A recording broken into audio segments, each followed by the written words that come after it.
अब मैं जो गौर करने की बात कह रहा हूं, सुनिए। मान्यवर ने भी कहा कि वोट की सुरक्षा बहन बेटी के सम्मान की तरह करनी है। वोट कोई ऐसी चीज नहीं जिसको अभाव में, प्रभाव में, प्रलोभन में, जैसे भी कुर्सी कुमार जी ने दिया है ना, कुर्सी कुमार यहां रहते हैं नीतीश कुमार, वो ये कह रहे हैं किसी दलित की हत्या होगी तो हम उनके परिवार को, एक व्यक्ति को सरकारी नौकरी देंगे। सच सुनिए, सच क्या है।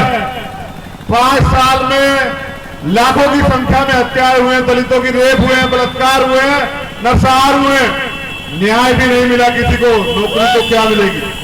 समझ रहे, ये हालात है इनकी।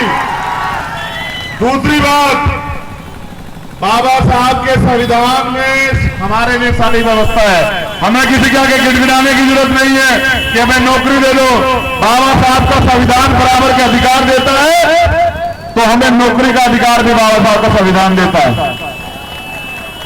SC ST एक्ट समझते हैं ना, जिसके लिए 2 अप्रैल को सड़कों पर आए थे, हजारों लोगों ने जेल काटी, कई नौजवानों ने जान कुर्बान कर दी।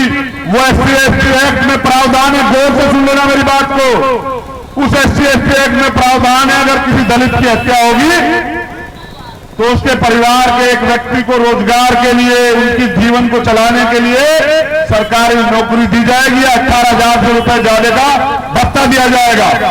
लेकिन समझिए, क्योंकि सरकार आपकी नहीं है तो आज तक आपको दिया नहीं गया। जिस दिन आपके बच्चों की सरकार आएगी ना, आपके भाइयों की सरकार आएगी, किसी की औकात नहीं होगी दलित की हत्या कर दे। दलित की हत्या करने वाले की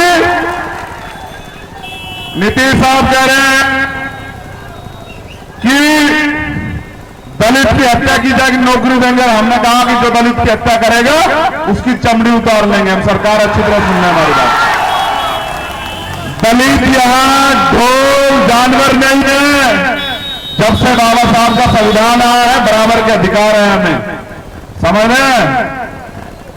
हम देर से बिहार पहुंचे, माफी चाहते हैं, लेकिन जब पहुंच गए तो वादा करते हैं कि हर एक घर में बाबा साहब अंबेडकर का इतना मजबूत ताकतवर नौजवान बच्चा तैयार करेंगे, कैडर दे देकर अनुशासन सिखा के कि आने वाला समय यहां आजाद समाज पार्टी का होगा। ये बात याद रखेगा। ये जनता है, ये बनाती है, ये बिखार देती है। इन्होंने धोखा क्या पिछली बार कहा। हम जानते हैं कि भारतीय संविधान को किससे खतरा है। आप तमाम लोग जानते हैं भारतीय संविधान को किससे खतरा है। किससे खतरा है? इस देश के दलित को किससे खतरा है? इस देश के मुसलमान को किससे खतरा है? इस देश के बैकवर्ड पिछड़े समाज के भाइयों किससे खतरा है? सबको यहां RSS से खतरा है, क्योंकि उसकी नजर में हम जानवर हैं। मैं बता देना चाहता हूं, क्योंकि हम संविधान को मानते हैं, वरना हमारे जूते में बहुत कम। ये बात मैं इसलिए कह रहा हूं कि आप अपने आप को अकेला न समझे। पूरे देश का नौजवान आपके साथ खड़ा है। ईंट से ईंट बजा दी जाएगी अगर हमारे अधिकारों का छेड़खानी की जाएगी। अब ये एक और षड्यंत्र कर रहे हैं। 2 अप्रैल को आपकी ताकत के आगे सरकार को झुकना पड़ा, सुप्रीम कोर्ट को झुकना पड़ा, लेकिन अब इन्होंने एक और तैयारी की है। इन्हें लगा कि आरक्षण के बलबूते ये पिछड़े वर्ग के लोग, दलित समाज के लोग IAS IPS बन रहे हैं, ये कमिश्नर, डॉक्टर, इंजीनियर बन रहे हैं, तो किसी तरह से इनको कमजोर किया जाए। तो उन्होंने मन बना के क्या कर रहे, षड्यंत्र देखिए कि सरकारी डिपार्टमेंट खत्म कर रहे हैं। मैं पूछना चाहता हूं नीतीश कुमार से कि जब सरकारी डिपार्टमेंट नहीं रहेंगे तो तुम सरकारी नौकरी कहां से दे दोगे? मैं झूठे लोगों बताना जरा मुझे।